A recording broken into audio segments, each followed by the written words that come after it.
Bonjour, alors je me présente, Judith Laure. Je vais vous faire une présentation sur la proposition pour un diagnostic du dépassement d'un seuil en présence d'un petit nombre d'échantillons.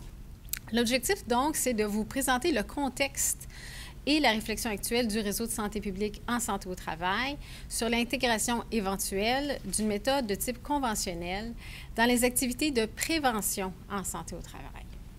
La prémisse, c'est une prémisse de situation de terrain. Il y aura d'abord eu une évaluation préliminaire qualitative. C'est donc de regarder le milieu de travail, évaluer les déterminants de l'exposition et d'en venir à une décision de poursuivre l'évaluation de l'exposition. Et dans ce cas-ci, on va décider de poursuivre avec une évaluation quantitative en zone respiratoire pour donc une substance chimique. On aurait pu, dans d'autres situations, on l'a dit tantôt, 30 000 produits avec des tonnages importants en Europe.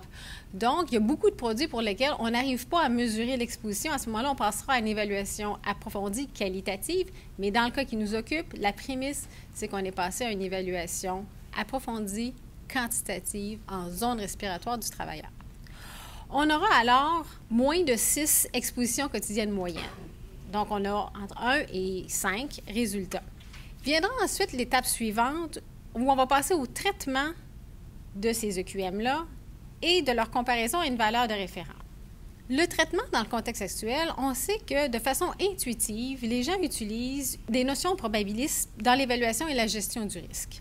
Par exemple, on peut entendre, on peut voir, on peut constater qu'une EQM qui est très proche de la valeur jugée sécuritaire ne sera pas gérée de la même façon qu'une EQM qui est très éloignée de cette valeur. Aussi, si on est dans un milieu de travail où l'exposition est estimée très variable, on ne procédera pas au même genre d'évaluation que si l'exposition est jugée relativement stable.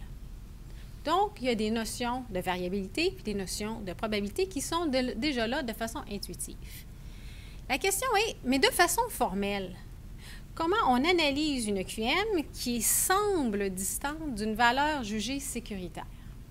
Au niveau de la comparaison à une valeur de référence, un sondage interne dans le réseau de santé publique en santé au travail nous a indiqué que la notion de seuil d'intervention, basée sur d'autres valeurs que la norme, est présente dans toutes les régions. Sauf que les approches varient grandement, soit au niveau de l'appellation, au niveau de la définition de ces seuils-là, au niveau de leur élaboration ou au niveau de leur utilisation.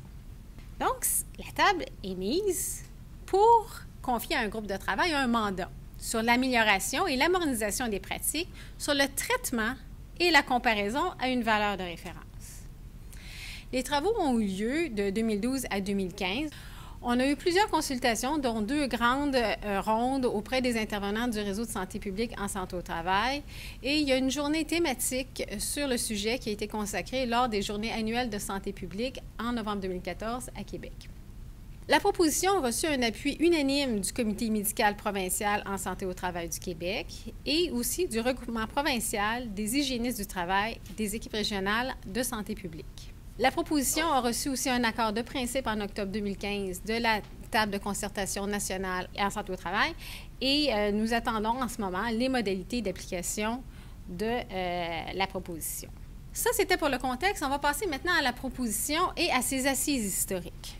Dès 1972, Lidle, dans Patties, en s'appuyant sur la littérature qui existe déjà, parle de la courbe log normale, parle des expositions qui se distribuent selon une courbe log normale. Il reprend le travail, les écrits avec Bush dans NIOSH 1977, et c'est un écrit sur lequel je vais revenir. L'AIHA utilise aussi la courbe log normale, parle de la probabilité des expositions dans ses écrits 91, 98, 2006. Alors que de l'autre côté de l'océan, on a un document important à l'INRS en 1989, écrit par Hervé Bazin. Il y a eu en 1995 la norme EN 689. Il y a un écrit de M. Grisbix qui a donné aussi suite à Métropole A1 et à Altrex en 2005. Et ensuite à Métropole A3 en 2008. Et je vais parler plus abondamment de ce document-là. En 2011, le British Occupational Hygiene Society et le pendant néerlandais se sont unis pour aussi écrire un document important. Et ces différents documents-là sont utilisés ou sont derrière, sont soit cités ou utilisés ou derrière là, notre proposition. On aurait pu ajouter qu'en 2015, la IHA a republié son document aussi. Avant d'aller pour vous dire qu'est-ce que c'est que notre approche, je vais mettre de côté ce qu'elle n'est pas. On va être clair, donc ce qu'elle n'est pas. Ce n'est pas une évaluation réglementaire et ce n'est pas une approche du pire scénario. Dans le document de 1977 de NIOSH, il y avait une première partie qui était plus une évaluation réglementaire et on a dans la deuxième, troisième, quatrième chapitre, des chapitres qui sont moins consultés, tout le fondement de la variabilité de l'exposition et l'utilisation de la courbe log normale. Dans ce document-là aussi, on nous parle d'une stratégie qui est le pire scénario. Alors, comment y aller en 2 étapes? Et on introduit au même moment un seuil d'exposition. C'est 4 éléments importants de ce document-là. Pour nous, dans le réseau de santé publique en santé au travail, la question du pire scénario a déjà été traitée ailleurs dans un autre document que notre proposition. Donc, ce n'est pas de ça qu'il est question dans notre proposition. Notre approche, c'est une méthode qui est appuyée par la littérature. Je vous en ai nommé quelques-uns. C'est une approche qui est graduée, donc près des pratiques actuelles telles que le sondage l'a révélé. C'est une approche qui est applicable par des outils dits conventionnels lorsque l'on a moins de 6 EQM et par des outils probabilistes lorsqu'on en a 6 ou plus. C'est une approche qui vise la prévention, qui est équitable entre les milieux de travail et on va regarder pourquoi dans quelques instants, et qui permet un regard harmonisé sur l'ensemble des risques chimiques. On fait un petit pas à côté. Lorsqu'on procède à une évaluation des expositions, il y a 2 grandes orientations. Il y en a une qui est une évaluation de conformité et il y en a une qui est une évaluation de prévention.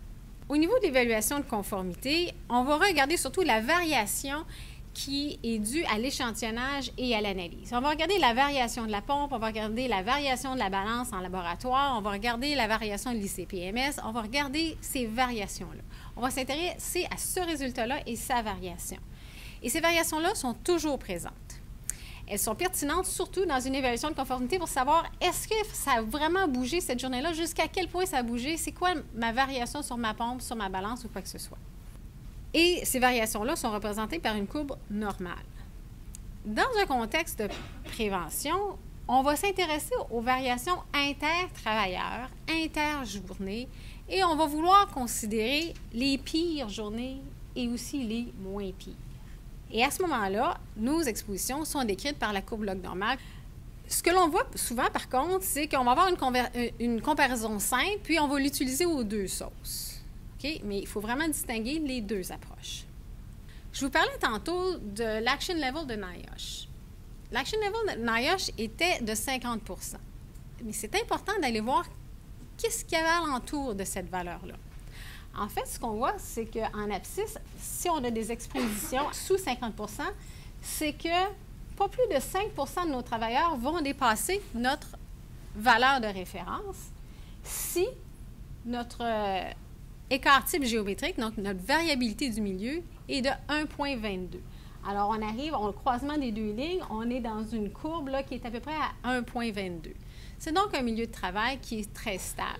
Et cette notion-là a souvent été échappée quand on a utilisé le 50 % comme valeur seuil. Nos milieux de travail sont beaucoup plus variables. L'autre document dont je voulais parler, c'est Métropole A3. Dans Métropole A3, on va chercher et on résume plusieurs approches qui étaient présentes en 2008. La première, le A, dit lorsqu'on a un résultat qui dépasse la valeur que l'on recherche, on a un problème. On doit agir. Les méthodes C. Méthode C va rechercher tous les documents de la IHA que je mentionnais tantôt, ainsi que Métropole A1 et Altrex. D, c'est la retranscription de certains principes de la norme EN 689 et Métropole A3 a innové avec la méthode B et le E.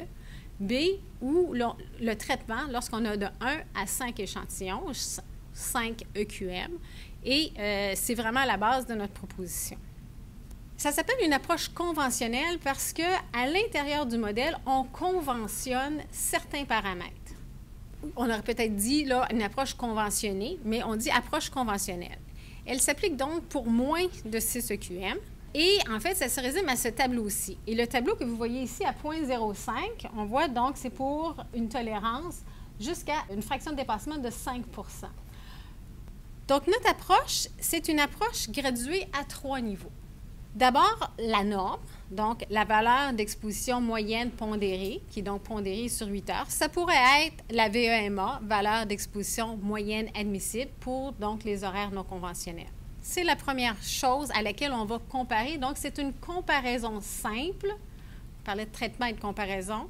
C'est une comparaison simple des résultats des EQM avec la norme. La deuxième chose, c'est le seuil de prévention des effets néfastes à la santé. Et encore une fois, ce sera une comparaison simple avec le seuil de prévention d'effets néfastes à la santé. Ensuite, il y a le seuil de dépassement probable, où il y aura d'abord un traitement et ensuite une comparaison avec ce seuil-là. Mais c'est quoi le seuil de prévention des effets néfastes à la santé? C'est une valeur de référence recommandée afin de prévenir les effets néfastes à la santé chez la grande majorité des travailleurs. C'est notre premier élément de définition. Basé sur une revue des données sur les effets à la santé, connus ou anticipés, qui ne prend pas en compte des aspects de faisabilité technique et économique et qui peut être identique à la VEMP. Au quotidien, ça ressemble à quoi un SPEN?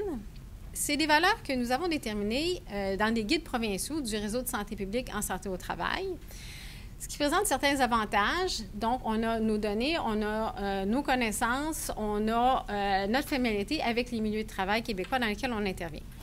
La limite la plus importante à ces guides-là, c'est le temps de les produire. En l'absence d'un tel guide, à ce moment-là, on a convenu de se tourner vers les TWA 8 heures de la CGIH. Les avantages, je vais les présenter dans la prochaine acétate. La limite, c'est que pour certaines substances, la granulométrie est différente de la réglementation québécoise. Donc, pourquoi se baser sur la TWA 8 heures de la CGIH? Bien, vous le savez, ce sont des concentrations pondérées, en dessous desquelles il est attendu que presque tous les travailleurs peuvent être exposés de manière répétée, jour après jour, tout au long de leur carrière, sans effet néfaste sur la santé. Ça rencontre parfaitement notre premier critère. Deuxièmement, les effets critiques visés par la norme chiffrée. Donc, l'effet critique à la santé est identifié et il est connu. Les monographies complètes avec référence sont disponibles et il y a un processus de mise à jour en continu. Le seuil de dépassement probable est déterminé de façon statistique. Il tient compte d'un nombre de mesures disponibles et de la variabilité de l'exposition en milieu de travail. Il correspond à une limite de 5 des quarts de travail pouvant dépasser le SPEN. 5 des quarts de travail, ça veut dire 12 jours par année ou une journée par mois. Et un dépassement du SDP justifie des recommandations d'action préventive et si le SDP est respecté, un jugement professionnel est nécessaire. Alors, comment ça s'applique? D'abord, si notre valeur dépasse la VEMP, bien, la situation exige des actions correctrices. Comparaison simple. Ensuite, si notre valeur dépasse le SPEN et sous la VEMP, bien, à ce moment-là, on a documenté que la norme est respectée et qu'on dépasse le SPEN. Les actions préventives sont fortement recommandées. Si toutefois on est inférieur au SPEN, c'est là qu'il y aura un traitement pour identifier notre SDP, suivi d'une comparaison. Et si on est au-dessus du SDP, à ce moment-là, des recommandations préventives seront faites parce qu'on a à ce moment-là plus de 5 des quarts de travail qui dépassent. Si on est sous, on a à ce moment-là un jugement professionnel qui va s'exercer. Donc, comment on fait le traitement pour les SDP? On va d'abord identifier la variabilité de l'exposition d'un milieu de travail. Et à partir de la littérature, on a déterminé qu'un milieu où l'exposition est faible à modérée, on lui associe un ETG, un écart type géométrique de 2. Si la variabilité est élevée, ce sera 3. Et si elle est inconnue, ce sera 2,5. On va utiliser le nombre de QM que nous avons. Donc, si, par exemple, nous avons établi une variation faible à modérée, donc un ETG de 2, et que nous avons 2 EQM, notre facteur sera de 0,45 et il sera utilisé comme facteur multiplicatif du SPEN. On utilisera donc notre valeur la plus élevée de nos EQM et qui va être comparée au SDP. Donc, on vient de faire le traitement et maintenant, on passe à la comparaison. Si notre valeur est sous le SDP, c'est donc qu'il y a moins de 5 des quarts de travail qui vont dépasser notre SPEN. Le jugement professionnel va s'appliquer. Si, par contre, on est supérieur au SDP, on sait que plus de 5 des quarts de travail dépasseront le SPEN et on émettra des recommandations. Donc, notre proposition allie un outil simple basé sur des assises statistiques. Elle contribue à l'amélioration et à l'actualisation de la pratique préventive. Appuyé sur la courbe log normale, déjà utilisée à des fins de diagnostic par plusieurs organisations. Elle permet une intervention équitable envers différents milieux de travail puisqu'on utilise la variabilité du milieu de travail qui est caractéristique et inhérente à eux autres. Donc, on ne jugera pas de la même façon un milieu très stable d'un milieu très variable. Et dans notre texte, on inclut des phrases types pour faciliter la communication des résultats aux employeurs ou aux travailleurs, tout simplement. Alors voilà, c'est notre proposition. Merci.